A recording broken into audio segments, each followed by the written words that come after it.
Greetings to our dearest instructor, Architect Duncan Angelo Tizon. We are glad to present to you our book review on Alain de Botton's The Architecture of Happiness, prepared by yours truly, Jokton Isabella and Varela Mutya. Here are some acclaims regarding this book. A perceptive, thoughtful, original, and richly illustrated exercise in the dramatic personification of buildings of all sorts. The New York Review of Books. De Botton has a marvelous knack for coming at weighty subjects from entertainingly eccentric angles. The Subtle Times. Erudite and readable, as much a psychological investigation as aesthetic one, plumbing the emotional content of buildings. San Francisco Chronicle. The elegant clarity and brisk humor of his style, accompanied by pages of photos, opens your eyes to the rich possibility of thinking about your home and your city in a new way. The Toronto Star. So those were praises from other international book reviews. Now let us talk about the chief builder of this masterpiece. Alain de Botton is a Swiss-born British philosopher and author. His books discuss various contemporary subjects and themes, emphasizing philosophy's relevance to everyday life. He published Essays in Love, which went on to sell 2 million copies. The significance of architecture. Belief in significance of architecture is premised on the notion that we are, for better or for worse, different people in different places, and on the conviction that it is architecture's task to render vivid to us who we might ideally be. A drawing without color is gray. A building without design is ugly. A life without architecture is misery. Happiness is something we obtain when we took care of our lavish displays, meticulously touching every piece with the fear that it might get scratched, or wiping even the last stipple of dust. We feel the excitement laundering our houses, and the contentment after a stainless blemish. It doesn't matter what buildings look like, what is on the ceiling, or how the wall is treated. Professions of detachment that stem not so much from an insensitivity to beauty as from a desire to deflect sadness we would face if we left ourselves open to all of beauty's many absences. There is no shortage of reasons to be suspicious of the ambition to create great architecture. Unlike from the other fields, architecture has a much broader scope. Perplexing, as its inconsistent capacity to generate multifarious ideas are immeasurably known. A good foundation of building is seen by how the people enjoy their living, what great happiness they get, and where their needs are answered. In this part, de Botton described that architecture's aim envelopes not only the firmness of the structure, but also the emotional impact and satisfaction. He added samples of narrative experiential sceneries in which he narrated every detail of the story as if it has life. His perception conveys the essential role of architecture, though it somewhat is demanding, expensive, and time-consuming. The vulnerability of resources can perhaps be aided by the cheapest hardware. In what style shall we build? The expenses of transporting materials over any significant distance likewise limited stylistic choice, forcing the majority of householders to settle uncomplainingly for available stone, wood, and mud. The essence of great architecture was understood to reside in what was functionally unnecessary. Good architects yield fruitful decorations as they aspire much for how their buildings would appear splendidly to people. Too skilled that other professions misinterpret it only pays attention on aesthetics rather than on functionality. The more sensitive critics were appalled and, with such building in mind, began an ardent search for a way to restore a measure of visual consensus. Although we may at first glance associate the word function with the efficient provision of physical sanctuary, we are in the end unlikely to respect a structure which does no more than keeps us dry and warm. What the style contributes? Does it really matter? Well, in most cases, yes. It helps you express the distinctiveness you have. Through it, we are able to show our preferences. Architecture highly requires sensitivity on all aspects of designing, from the main facade to the smallest furniture, yet some tend to bear deficiency. Expenditures should not be a hindrance for well-planned constructions. Improvising the available materials is the key to sustain the demands. Behind unfortunate dearth, architects are critical thinkers, which makes them capable of solving problems by providing further responses on the necessity. These considerations include the least cost of paraphernalias with the best quality, where the aesthetic atmosphere and brilliant structural concept are conjoined in a balanced manner. Talking Building. This is another content of the book Architecture of Happiness by the author Alain de Botton. Now, I am going to show you the few lines that I like and briefly explains how buildings speaks to us.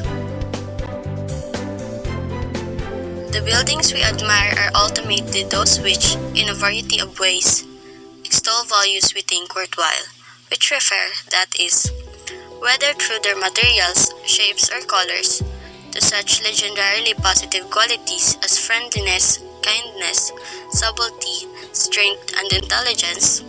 Our sense of beauty and our understanding of the nature of a good life are intertwined. We seek associations of peace in our bedrooms, metaphors for generosity and harmony in our chairs, and an air of honesty and forthrightness in our tops. To call a work of architecture or design beautiful is to recognize it as a rendition of values critical to our flourishing, a transubstantiation of our individual ideals in a material medium. This only means that every piece or parts of a building conveys message. Every small or the tiniest details of it unleashes memories that gives the values to an structure itself. Now let's move on to the next content, which is the ideals of home. Ideals of home has three parts: the memory, ideals, and why ideals change. Let us first know how memory is connected to an structure. Memory. The desire to remember unites our reasons for building for the living and for the dead. As we put up tombs, markers, and mausoleums to memorialize lost loved ones, so do we construct and decorate buildings to help us recall the important but fugitive parts of ourselves. The pictures and chairs in our homes are the equivalents, scaled for our own day, attuned to the demands of the living, of the giant burial mounds of Paleolithic times, and our domestic fittings too are memorialized to identity. Now these are the examples of an structure. An structure can evoke memories by just looking at it, as it shelters what we value the most and leaves a history that cannot be changed by time. Now let's move on to ideals. Ideals. A perplexing consequence of fixing our eyes on an ideal is that it may make us sad. The more beautiful something is, the sadder we risk feeling. So that, standing in front of a painting by Peter de Hoogh of a grave-faced little boy diligently bringing his mother some loaves of bread, or of John Wood the younger's royal chrysanthemum bat, we may find ourselves not so far from tears.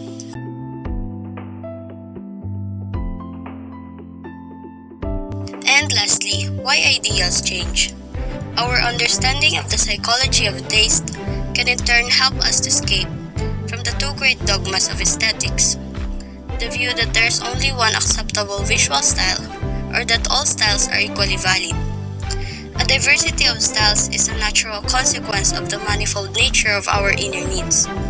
It is only logical that we should be drawn to styles that speak of excitement as well as calm, of grandeur as well as coziness, given that these are key polarities around which our own lives revolve. As Stendhal knew, there are as many styles of beauty as there are visions of happiness. Ideals is a feeling or taste of a person regarding with the styles, object, person, or even a building. An ideal of a person changes over time, after seeing something new to them or those things that caught their attention. As ideals change, others will become a history, and others will continue to be drawn to new parts of the spectrum of taste, to new styles which we declare beautiful on the basis that they embody in a concentrated form what now lies in shadow within us. The virtues of the buildings is one of the content in the book where 5 virtues have been named and illustrated by the author Alain de Botton. Here are some of the lines in each virtues that I like and have been connected to. Let's start from the order. The author is talking about the Parisian street where he said that this ordered street offers a lesson in the benefits of surrendering individual freedom for the sake of a higher and collective scheme, in which all parts become something greater by contributing to the whole. He also states that architectural order attracts us too, as a defense against feelings of overcomplication.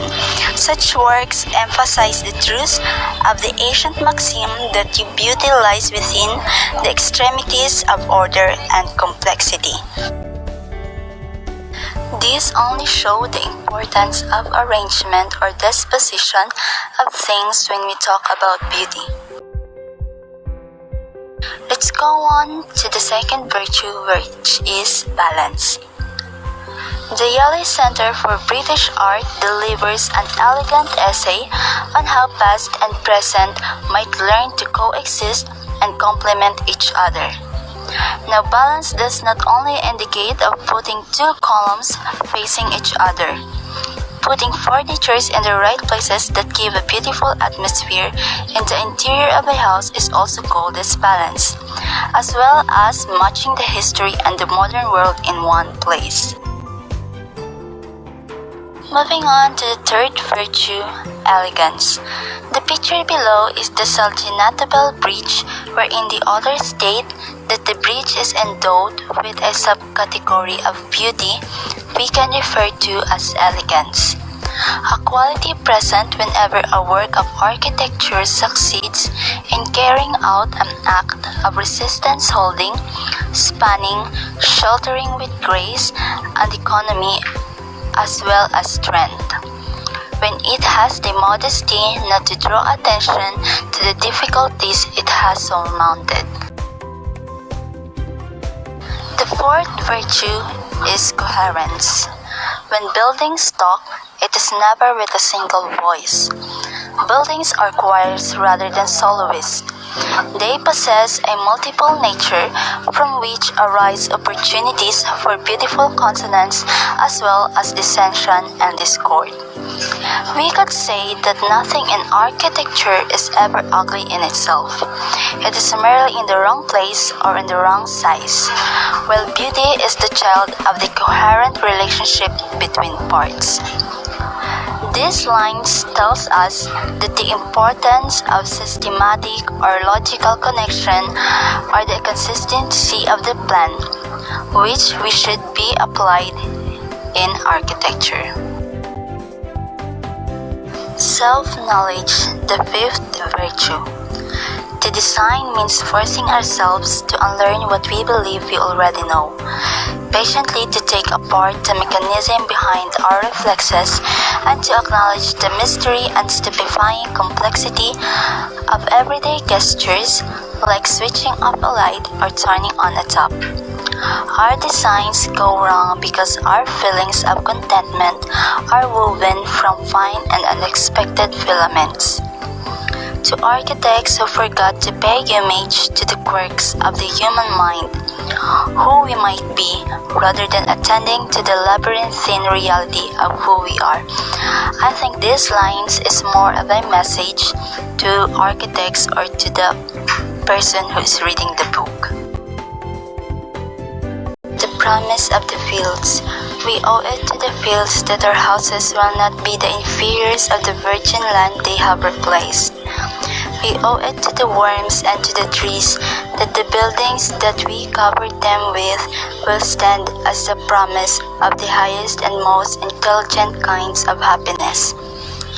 These lines pertains to the fields that have been replaced by plants of a city that was expected to provide more and adequate compensation. De Botton's book has its own identity, a well-refined narrative story that grinds the mind to foster realistic sceneries. A writer who's devoted on his piece, he had poured his passion, assuring that the readers would definitely absorb all the knowledge and feelings, a wondrous way to open the door of architecture for beginners. De Botton has shared his own ideology of happiness, like a wonderland that anyone could have ever imagined. It is our pleasure to discuss this with you. That would be all. Thank you.